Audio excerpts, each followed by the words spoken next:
तो जय श्री कृष्णा, जय श्री राम, जय श्री राधे राधे, जय श्री महाकाल।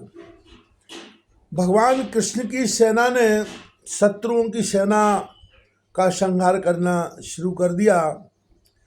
वेद व्यास जी भगवान कहते हैं, इधर गद और संकर्षण आदि यदुवंशी वीर अपने शत्रुओं का पराक्रम और अधिक न सह सके।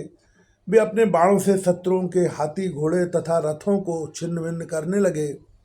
उनके बाणों से रथ, घोड़े और हाथियों पर बैठे विपक्षी वीरों के कुंडल, किरीट और पगड़ियों से सुशोभित करोड़ों सिर, खड़ग, गदा और धनुषयुक्त हाथ पहुँचे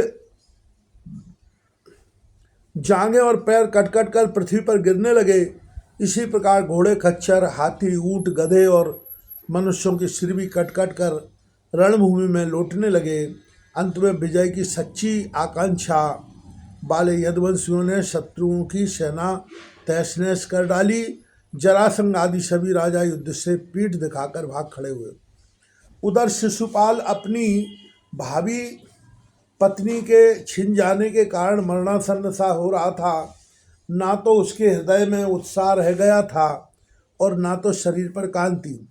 उसका मुख सूख रहा था। उसके पास जाकर जरासंध कहने लगा, शिशुपाल जी, आप तो एक श्रेष्ठ पुरुष हैं, यह उदासी छोड़ दीजिए, क्योंकि राजन, कोई भी बात सर्वदा अपने मन के अनुकूल ही हो या प्रतिकूल ही हो, इस संबंध में कुछ भी स्थिरता किसी भी प्राणी के जीवन में नहीं देखी जाती। जैसे कठपुतली बाजीगर की इच्छा के अनुसार नाचती है, वैसे ही यह जीव भी भगवत इच्छा के अधीन रहकर सुख और दुख के संबंध में यथा चेष्टा करता रहता है। देखिए, श्री कृष्ण ने मुझे 23 अक्षौणी सेनाओं के साथ 17 बार हरा दिया। मैंने केवल एक बार 18वीं बार उन पर विजय प्राप्त की। फिर भी इस बात को लेकर मैं ना तो कभी शोक करता हूँ, ना तो कभी हर्ष, क्योंकि मैं जानता हूँ कि प्रारब्ध के अनुसार काल भगवान ही इस चराचर जगत को झकझोरते रहते हैं। इसमें संदेह नहीं कि हम लोग बड़े बड़े वीर सेनापतियों के भी नायक हैं। फिर भी इस समय श्री कृष्ण के द्वारा सुरक्षित यदुवंशियों की थोड़ी सी सेना ने हमें हरा दिया है। इस बार हमारे शत्रुओं की ही जीत हुई, क्योंकि काल उन्हीं के अनुकूल था।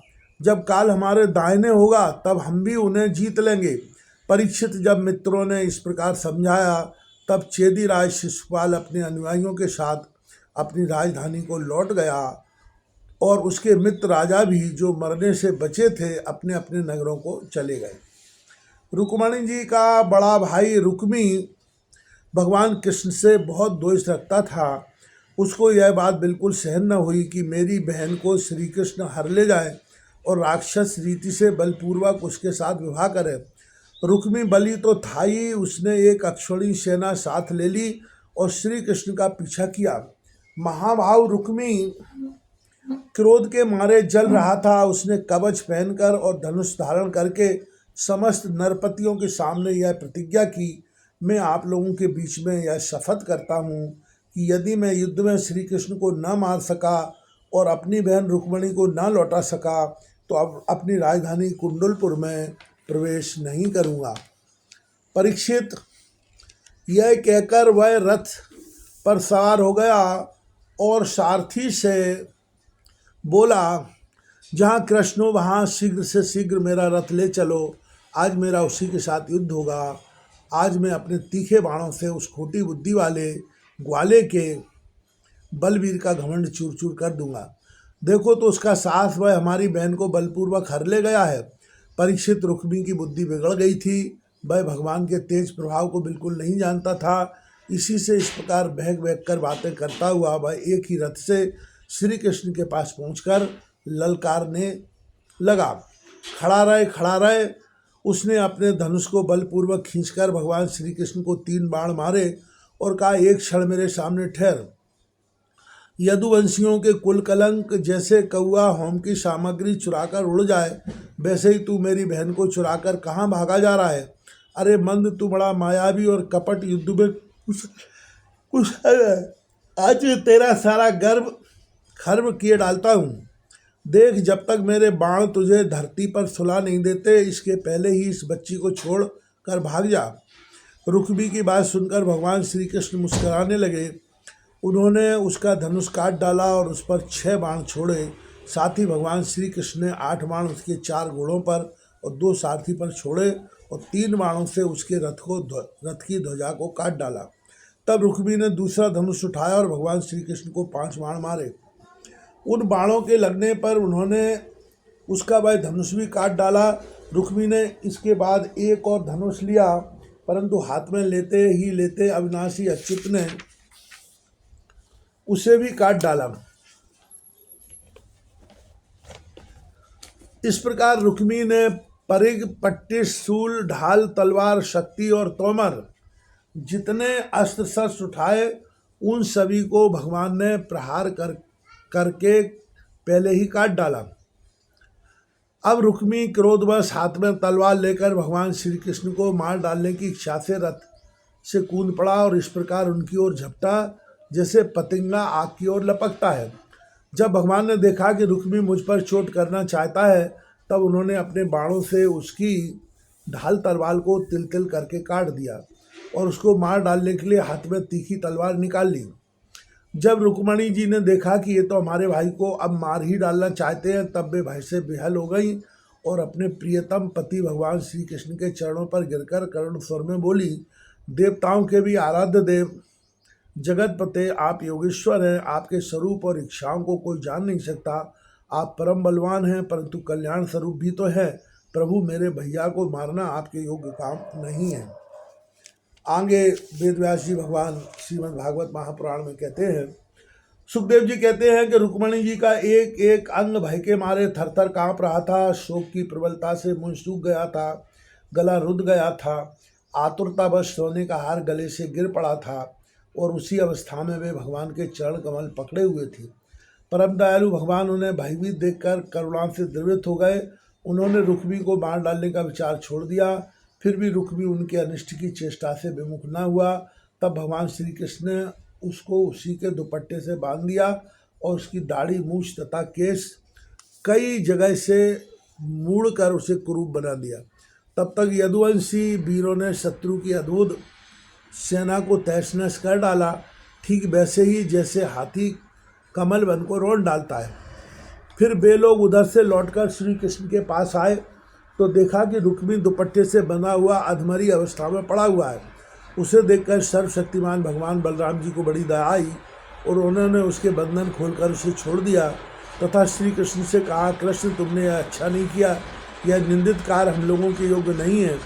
अपने संबंधी की दाढ़ी मूछ मूड़कर उसे कुरूप कर देना, यह तो एक प्रकार का बदी है।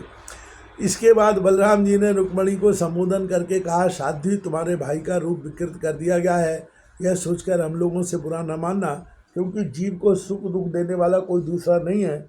उसे तो अपने ही कर्म का फल भोगना पड़ता है। अब श्री कृष्ण से बोले, कृष्ण यदि अपना सगा संबंधी वध करने योग्य अपराध करे तो भी अपने ही संबंधियों के द्वारा उसका मारा जाना उचित नहीं है। उसे छोड़ देना चाहिए।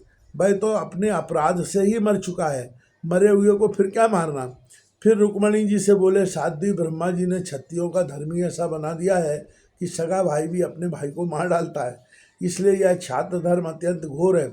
इसके बाद भी श्री कृष्ण से बोले, भाई कृष्ण, यह ठीक है कि जो लोग धन के नशे में अंधे हो रहे हैं और अभिमानी हैं, वे राज्य, पृथ्वी, पैसा, स्त्री, मान, तेज अथवा किसी और कारण से अपने बंधु का भी तिरस्कार कर दिया करते। अब वे रुक्मणी जी से बोले, साध्वी, तुम्हारे भाई बंधु समस्त प्राणियों के प्रति दुर्भाव रखते हैं। हमने उनके मंगल के लिए ही उनके प्रति दंड विधान किया है। उसे तुम अज्ञानियों की भांति अमंगल मान रही हो, यह तुम्हारी बुद्धि की विषमता है। देवी, जो लोग भगवान की माया से मोहित होकर देह को ही आत्मा मान बैठते हैं, उन्हीं को ऐसा आत्मोह होता है कि यह मित्र है, यह शत्रु है और यह उदासीन है। समस्त देहधारियों की आत्मा एक ही है और कार्य कारण से माया से उसका कोई संबंध नहीं है। जल और घड़ा आदि उपाधियों के भेद से जैसे सूर्य, चंद्रमा आदि प्रकाश युक्त पदार्थ और आकाश भिन्न भिन्न मालूम पड़ते हैं, परंतु है एक ही, वैसे ही मूर्ख लोग शरीर के भेद से आत्मा का भेद मानते हैं। यह शरीर आदि और अंत वाला है। पंचभूत, पंचप्राण, तन्मात्रा और त्रिगुण ही इसका स्वरूप है। आत्मा में उसके अज्ञान से ही इसकी कल्पना हुई है और वह कल्पित शरीर ही जो उसे मैं समझता है उसको जन्म मृत्यु के चक्कर में ले जाता है। साध्वी नेत्र और रूप दोनों ही सूर्य के द्वारा प्रकाशित होते हैं, सूर्य ही उनका कारण है, इसलिए सूर्य के साथ नेत्र और रूप का ना तो कभी वियोग होता है और न संयोग। इसी प्रकार समस्त संसार की सत्ता आत्मसत्ता के कारण जान पड़ती है। समस्त संसार का प्रकाशक आत्मा ही है, फिर आत्मा के साथ दूसरे असत पदार्थों का संयोग और वियोग हो ही कैसे सकता है। जन्म लेना, रहना, बढ़ना, बदलना, घटना और मरना, ये सारे विकार शरीर के ही होते हैं, आत्मा के नहीं। जैसे कृष्ण पक्ष में कलाओं का ही क्षय होता है, चंद्रमा का नहीं, परंतु अमावस्या के दिन बिहार में लोग चंद्रमा का ही क्षय हुआ कहते सुनते हैं। वैसे ही जन्म मृत्यु आदि सारे विकार शरीर के ही होते हैं, परंतु लोग उसे भ्रमर सपना अपने आत्मा का नाम लेते हैं।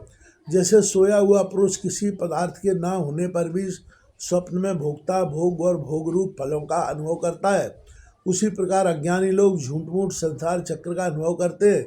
इसलिए साध्वी अज्ञान के कारण होने वाले इस शोक को त्याग दो। यह शोक अंतःकरण को मुरझा देता है, मोहित कर देता है, इसलिए इसे छोड़कर तुम अपने स्वरूप में स्थित हो जाओ। सुखदेव जी कहते हैं, परीक्षित, जब बलराम जी ने इस प्रकार समझाया तब परम सुंदरी रुक्मणी जी ने अपने मन का मैल मिटाकर विवेक बुद्धि से उसका समाधान किया। रुक्मी की सेना और उसके तेज का नाश हो चुका था, केवल प्राण बच रहे थे। उसके चित्त की सारी आशा अभिलाषाएं व्यर्थ हो चुकी थी और शत्रुओं ने अपमानित करके उसे छोड़ दिया था। उसे अपने विरूप किए जाने की कष्टदायक स्मृति भूल नहीं पाती थी, अतः उसने अपने रहने के लिए भोजकट नाम की एक बहुत बड़ी नगरी बसाई। उसने पहले ही यह प्रतिज्ञा कर ली थी कि दुर्बुद्धि कृष्ण को मारे बिना और अपनी छोटी बहन को लौटाए बिना मैं कुंडनपुर में प्रवेश नहीं करूंगा, इसलिए क्रोध करके वह वहीं रहने लगा। परीक्षित, भगवान श्री कृष्ण ने इस प्रकार सब राजाओं को जीत लिया और विदर्भ राजकुमारी रुक्मणी जी को द्वारका में लाकर उनका विधि पूर्वक पाणी ग्रहण किया। हे राजन, उस समय द्वारकापुरी में घर घर बड़ाई उत्सव मनाया जाने लगा। क्यों न हो, वहाँ के सभी लोगों का यदुपति